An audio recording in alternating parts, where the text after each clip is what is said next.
Bringing an American crew to Japan, to a country where they had never worked before, knew very little about, was a great adventure for the American crew, too. And not very easy at first. There was difficulty on the technical side. The construction crew and the costume crew had been in Japan for a while. They'd already managed to find a way of working together. The trick really was translators, which was the only way that the Americans could communicate with the Japanese crew. And we were fortunate enough to have some really good translators. In the beginning, the picture was a hassle. We had 14 interpreters, and you know, everybody was working through an interpreter. And then we, somewhere during the first month or so, we realized you need about 50 words to make a movie. And once we all mastered those, it was easy. We actually came up with some words of our own. We referred to it as Shogunese. It was a little English, a little Japanese. And we got along just great. You learn the techniques, and there are techniques to working with an interpreter. I found out that if I talked to the person I'm addressing, not the interpreter, the tendency is to talk to the interpreter, and I listen then, even though you can't understand, listen to the person who's talking to you, and then the interpreter isn't even there. Since you have objected to my translating your words, Lord Toranaga will have the Lady Toda explain your responses. I can have no objection to that. One of the interesting problems we all confronted, and Jerry had, I think, had the problem more than any of us.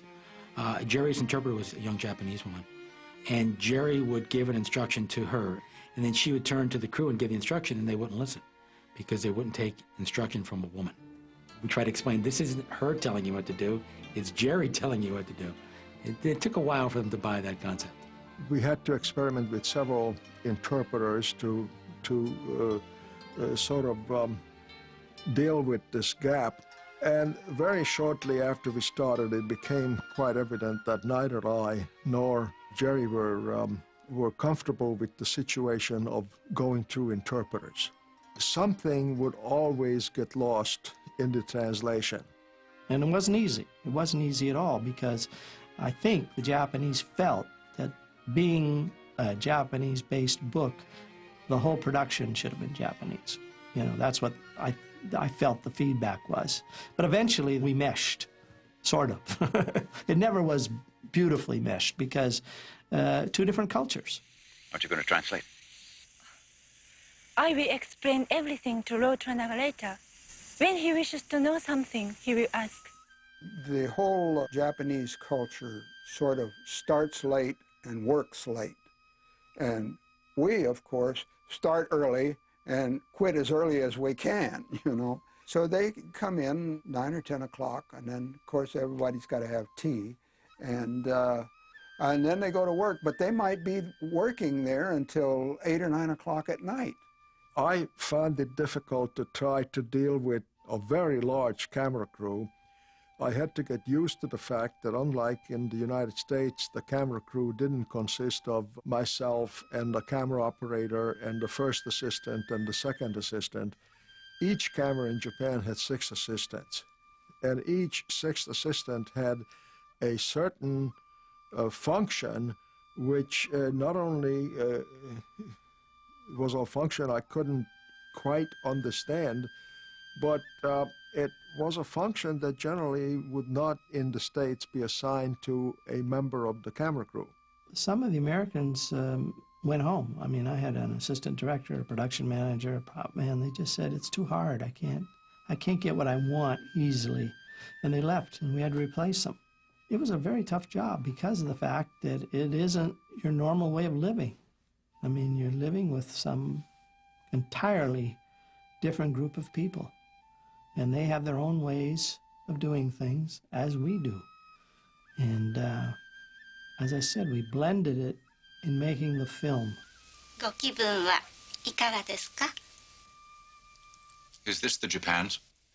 You see, vice versa, as difficult as it was for me to learn about and adapt to some of the Japanese ways of making films, my crew, who were a wonderful bunch of people, had to learn how to work with our equipment, our way, and our systems and methods and standards. But it all came together, and it all came together wonderfully. Well, the Japanese have been making movies, and wonderful movies, for a long time. That's the way they made them. We were in Japan, we had to make a movie the Japanese way, in that area. We couldn't come in and say, okay, now put cement down on the floors and all of that. Japanese built their sets up from the dirt floors. They built a stage, and then they built the set on that stage. So you always walked up on the stage rather than walk into it. It was kind of strange sometimes. You know, I never saw anybody build a roof and have 4 guys hold it up and build a house under it before, but it looked great when they got finished, you know? In here, when we make a set, we make it so that the walls are wild. So that, because the way we shoot is, we will shoot one way for maybe 2 or 3 different shots, and then we'll turn around and shoot the other way to make the complementary shots. What you need to do is take the wall that was behind you and put it back for the reverses. And they made beautiful, beautiful sets, but they didn't make wild walls. I remember we did the interior of a geisha house, and then later we had to do the exterior and make a matching entrance. I said, make both sides wild. And my art director said, yeah, but he shot it right to left. So we only need one. I said, make both of them wild. I said, never trust an American director with a camera dolly. And sure enough, Jerry made the cross around, did the turn on camera, and took them in away and wanted that wall. And he's standing there watching. He jabs me with his elbow and says, hi. The sets were absolutely gorgeous, and when you walked on them, you had to take your shoes off, just like in a Japanese house. You go barefoot. So the crew had to take their shoes off. In front of the sets was 100 pair of shoes. You walk on the set, you take your shoes off, you have to go off to get a hammer, you have to put your shoes back on. It was a problem. And that was a bone of contention until we finished. That was the culture, that's the way it worked. But I was walking around the sets, and I looked, and there wasn't a nail in any of the sets. Everything was hand-tied with cord. And you know, I'm saying, God, this must have taken forever. We use a lot of what's known as double head nails because it's driven in, and then it has a second head that sticks out and can be pulled out very readily.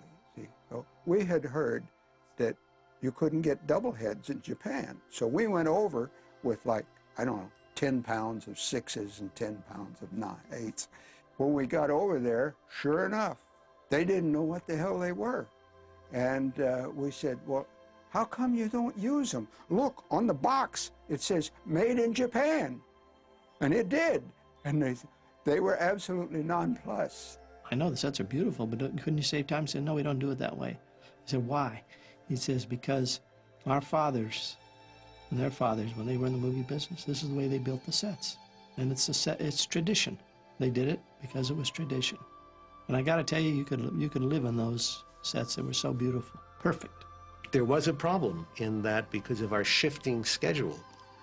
Certain sets that were not going to be ready until next week had to be ready tomorrow. And so there was always a degree of pressure in every department.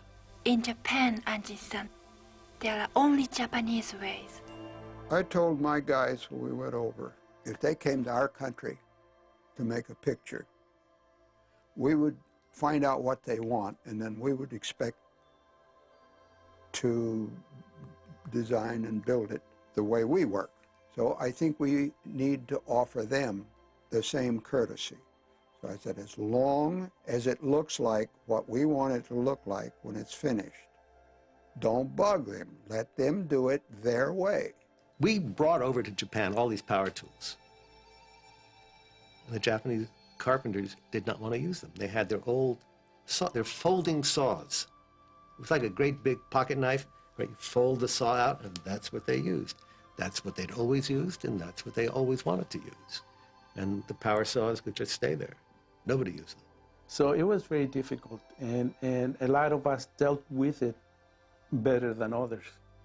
And the ones that couldn't deal with it just couldn't take it and went back to the States. It was always two different cultures.